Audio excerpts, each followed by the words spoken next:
Hello everyone! I'm actually doing a normal video today. No playing Sims, no anything, just me and my cell phone because I'm too lazy to set up my big fancy camera.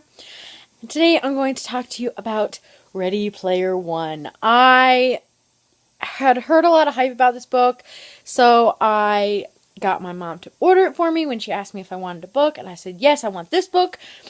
And I figured it was going to be good. I just didn't think it was going to be as good as it was. It was fantastic. I gave it 5 out of 5 stars. I haven't written a review yet because I haven't been able to just sit down at my computer and think through it. I wanted to give myself a couple of days. But I'm sitting here now, and I just want to talk to you guys about it because it was so fantastic. It was so fantastic that I even had a dream about it the night that I finished it.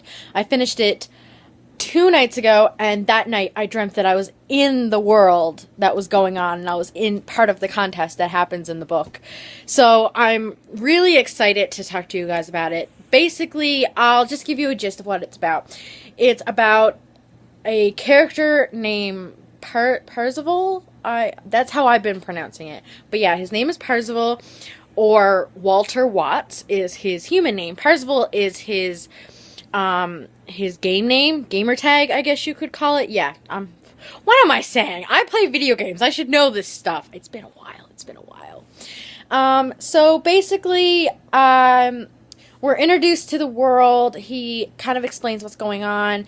There's this, it's in the year 2044, and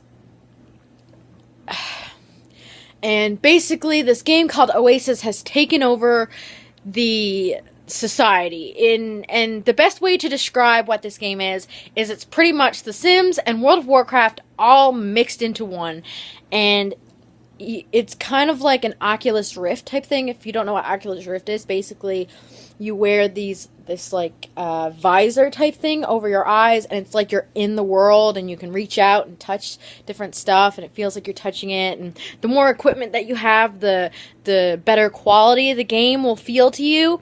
But it's supposed to be like this immersion type game.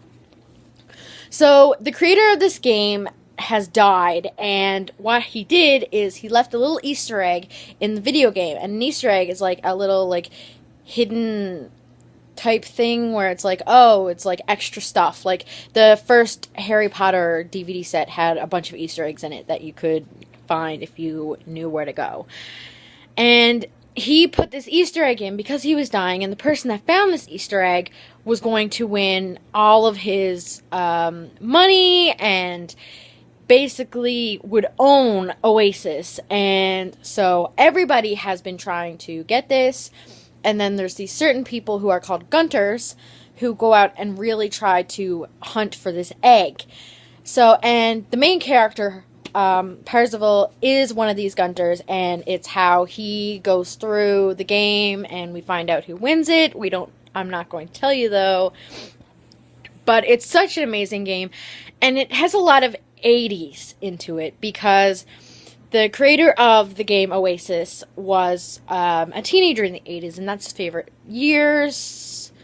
decade. That's his favorite decade, and he just loves those, so he incorporates it into his game.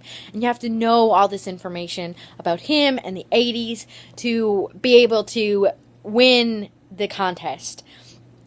And so it's really cool, like, hearing about all these 80 facts and getting to really know this world. I was a fan of Ernest Cline before. I didn't realize it, though. He wrote the script for Fanboys, which is one of my favorite movies, and I absolutely love it. So I really, part of me wishes that we could explore more into it, but I understand, like, there's nothing more going to be coming. It's a standalone book, and it's absolutely fantastic. I love the ending. I love the book. 5 out of 5 stars. Do yourself a favor and read this book. You don't have to be a gamer to enjoy it. You don't have to like the 80s. Well, I guess you kind of have to like the 80s, but you don't have to be born in the 80s to enjoy it. I wasn't born in the 80s. But it's just a fun book, and it's definitely a must-read. And that is all for now. I will see you next time. Bye!